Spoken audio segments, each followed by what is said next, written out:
It's just been the US Army's 250th birthday, but have they just shown themselves up on their own parade? One of the largest militaries in the world. They're a proud nation, always raising the flag, always trying to do bigger and better than everyone else.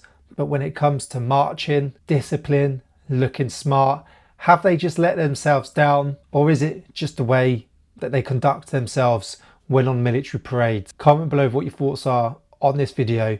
We're watching BFBS News. Go and check out the original video in the description. But let's have a watch of British versus the US. Let's go. Rank upon rank moving in unison. Each move exquisitely enacted. Perfectly timed, perfectly done. I was a drill instructor myself while serving in the British Army. It takes a lot of skill, patience and discipline and many, many rehearsals to get this right. Precision, poise, perfection. Military drill performed exceptionally like this looks amazing. This doesn't look so good. Lackluster, lamentable, laughable. Military drill is a high-stakes business, so the question is, to drill or not to drill? Comment below, drill or not to drill? I'm going to say drill. Like Trooping the colour in Britain, officially known as the King's Birthday Parade. It takes place every year at Horse Guards Parade in London on the official birthday of the monarch. And I've been lucky enough to witness this precision spectacle several times, and it never fails to impress me.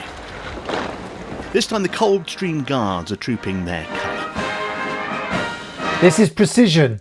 It's immense to watch. Absolute brilliant to see.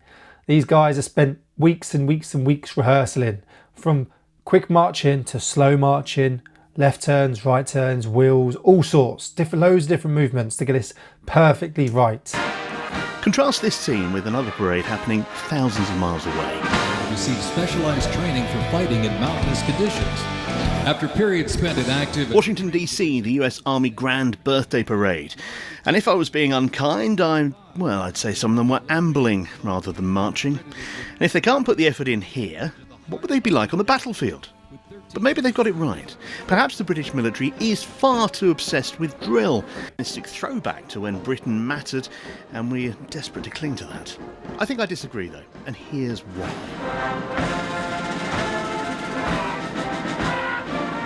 Foot drill, or just drill, goes back thousands of years. Soldiers would march into battle, be expected to gather in a formation, and react to words of command from their commanders once the battle got underway. The colours being trooped or shown here would also be used on that battlefield. Troops would rally around the colours. It was their focal point. It was their honour. Although this sort of battlefield is consigned to history, modern commanders say learning it fosters military discipline, as it requires instant obedience to commands and synchronised completion of those commands with the others in the unit. A skill set much needed in the modern battle space. Exactly. It instills discipline, that reaction to the word of command, that instant reaction to the word of command, working as a team, as a formation. Okay, it's everything that is needed on the battlefield. Teaching you muscle memory, teaching you how to work together. Okay, but the biggest one is discipline. Looking smart, staying sharp, staying in step.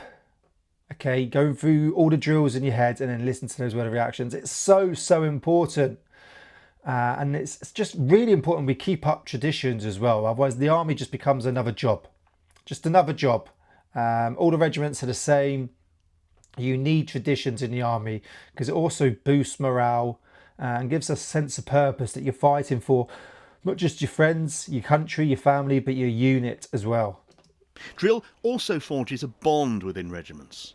The Coldstream's colours carry their battle honours, keeping that knowledge alive and relevant to the current crop of guards. Symbolic meanings everywhere. See these axe-wielding mounted troops? They're farriers. After a battle, they would use the point on the axe to dispatch fatally wounded horses, and the axe itself to cut off a hoof, which had the horse's army number inscribed on it, to be given to the quartermaster to prove the horse had died. That's why we need to keep traditions, though. Keep those traditions so we don't just become another mundane job. Okay? I just think it really is important, and it also gives a sense of purpose to the people in those roles as well, outside of just standard military work life. And drill isn't just for Guards regiments. The senior services drill ability was tested in front of the world as they pulled the gun carriage carrying the late Queen at her funeral, here rehearsing before the solemn occasion. Then there's field gun, dismantling, carrying and reassembling an ancient gun, absolutely of no use practically, except how it develops teamwork and fosters camaraderie. The 7th Infantry... And then you get this. One of the biggest nations in the world. You know, one of the most powerful nations in the world. They speak highly of themselves. They're one of the most proud nation. They're so proud of themselves and their flag, and they do everything bigger and better than everyone else. And then their 250th birthday just seems so much smaller than our troop in the colour. And we've got so many less people actually performing in it.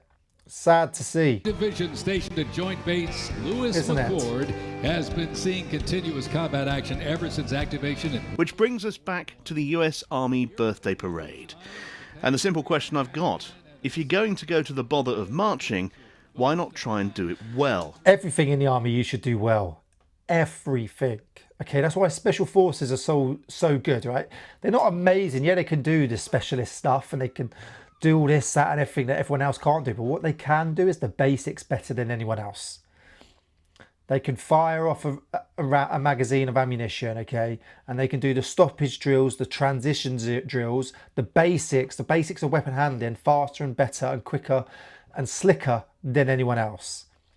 Basic navigation, they're just better than anyone else. Basic fitness levels, better than anyone else. And this is just the basics, okay? Moving a body of men in formation from point A to point B in a smart and soldier-like manner. They're out of step, their uniform, they're just wearing the standard MTP uniform, multi-terrain pattern. They're not looking up, they're not looking smart. These soldiers don't even look like they've got a sense of pride. And normally they do, they're American. Because let's face it, the image it's projecting here isn't exactly awe-inspiring. Awe-inspiring. When you're on parade as a soldier and you're marching past and your head and neck is up, your shoulders are back, you're raising your arms shoulder high, you feel a sense of pride. Away from Moscow or Pyongyang. The question I asked at the start of this was to drill or not to drill. Well, that's up to each government or each regime. But if you do it, do it well. Tim Cooper, BFBS. Like anything, do everything to the best of your ability. No matter how small it is, it's so important as a soldier. You do everything to the best of your ability. Practice doesn't make perfect. Perfect practice makes perfect. That's something I learned on my drill course. That's what a saying got told to me on my drill course, actually, when I was becoming a drill instructor. Everything in the army should be done how you would normally do it. Same if you're going to the gym. Every time you do a set, you should do your set exactly the same as you're going to do it in a competition. So if you're trying to lift a maximum deadlift, but you're doing lower weights and lower reps just to warm up, your setup, your positioning should be exactly the same as if you was doing a run rep max going as heavy as possible. Every time you go on the ranges, your weapon handling should be slick. Every time you do it dry without ammunition, you should be doing exactly the same as you would when you're doing drill. We rehearse, and then you get onto the parade and it's faultless. I'm actually shocked by the US because normally they are bigger than better than everyone else. Big marching bands, big this. I thought it would have been massive, but really it's just some guys walking down the street in MTP with some rock band on a mic by the sounds of it. But to drill or not to drill? Comment below. I'm going to say drill. I think it makes the parade look better, bigger sense of pride. The people watching it, the spectators, it's better for them. And show off your military might, show off the discipline, show off the morale, show off the selfless commitment, the courage, the integrity to do what's right. And that's what it's all about. Thank you for watching. Don't forget to subscribe. Head over to combatreadyhq.co.uk. Link is in the description. Check out our t-shirts, coffee, mugs, and head over to Combat Fuel for some of the best supplements on the market. Use code CH15 for 15% off over there. Thanks for watching, and I'll see you soon.